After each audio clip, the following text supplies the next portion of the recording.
Oke, selamat datang. Kali ini kita akan melihat sebuah cermin ya, cermin Malthusian. Kita akan pakai cermin ini buat ngelihat teka-teki besar soal kependudukan di Indonesia. Nah, pertanyaannya kan, populasi yang membludak itu kutukan atau justru peluang emas? Ini pertanyaan penting banget. Buat jawab itu, kita bakal jalan-jalan ke masa lalu dulu, sekitar 200 tahun ke belakang, ke sebuah teori yang, jujur aja, agak pesimistis. Abis itu, kita balik lagi ke masa kini buat lihat gimana Indonesia justru mematahkan teori itu. Oke, kita mulai dari sini. Tahun 1798. Ada seorang ekonom namanya Thomas Robert Malthus. Nah, dia ini punya satu prediksi yang sangat berpengaruh. Dan terus terang, kedengarannya surem banget ya. Dia mengusulkan konsep yang namanya perangkap Malthusian. Coba bayangin deh, ini kayak kita lari di treadmill. Secepat apapun kita maju, kita nggak kemana-mana. Kenapa? Karena menurut Malthus, setiap kemajuan ekonomi atau teknologi pada akhirnya bakal dilahap habis sama populasi yang makin banyak. Nah, ini nih inti masalahnya. Menurut Malthus, pertumbuhan populasi itu sifatnya geometris. Jadi kayak 2, 4, 8, 16 meledak gitu. Sementara pertumbuhan sumber daya, misalnya makanan, itu cuma aritmetis. Nambahnya pelan-pelan, 1, 2, 3, 4. Kelihatan kan gapnya? Cepat atau lambat, pasti bakal ada krisis. Tapi pertanyaannya, teori kuno ini masih berlaku nggak sih di abad ke-21? Nah, sekarang kita lihat Indonesia. Ternyata, data dari Indonesia modern menceritakan sebuah kisah yang, benar-benar berbeda.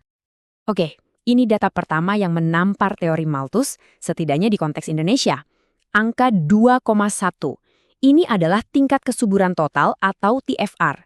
Angka ini penting banget karena ini adalah replacement level atau tingkat penggantian. Artinya apa? Artinya populasi kita nggak lagi meledak, tapi cenderung stabil. Ini perubahan yang fundamental banget. Dan perubahannya nggak cuma di situ. Lihat deh grafik ini. Dulu di tahun 70-an, penduduk usia kerja kita itu cuma sekitar 50%. Sekarang udah lebih dari 70%. Ini lonjakan yang luar biasa. Artinya, struktur populasi kita berubah total. Kita punya mesin ekonomi yang jauh lebih besar dari yang pernah Malthus bayangkan. Nah, pergeseran dari populasi yang bayar tanggungannya ke populasi yang mayoritas produktif inilah yang disebut para ekonom sebagai bonus demografi. Jadi apa sih bonus demografi itu? Sederhananya gini, untuk waktu yang terbatas, suatu negara itu punya lebih banyak orang yang bekerja daripada yang harus ditanggung, kayak anak-anak atau lansia. Nah, kondisi inilah yang jadi potensi luar biasa buat ngegas pertumbuhan ekonomi. Cara kerjanya itu kira-kira begini. Pertama, tenaga kerja lebih banyak, artinya produksi ekonomi bisa meningkat. Kedua, karena tanggungannya lebih sedikit, keluarga dan negara bisa lebih banyak menabung. Tabungan ini bisa jadi modal investasi. Dan ketiga, sumber daya yang tadinya buat ngurus banyak tanggungan, sekarang bisa dialihkan ke hal yang lebih penting, kayak pendidikan dan kesehatan yang lebih baik. Tapi, nah ini yang penting, bonus ini nggak abadi, ada jendela kesempatannya. Menurut UNFPA, Indonesia sekarang ini lagi ada di dalam jendela krusial itu.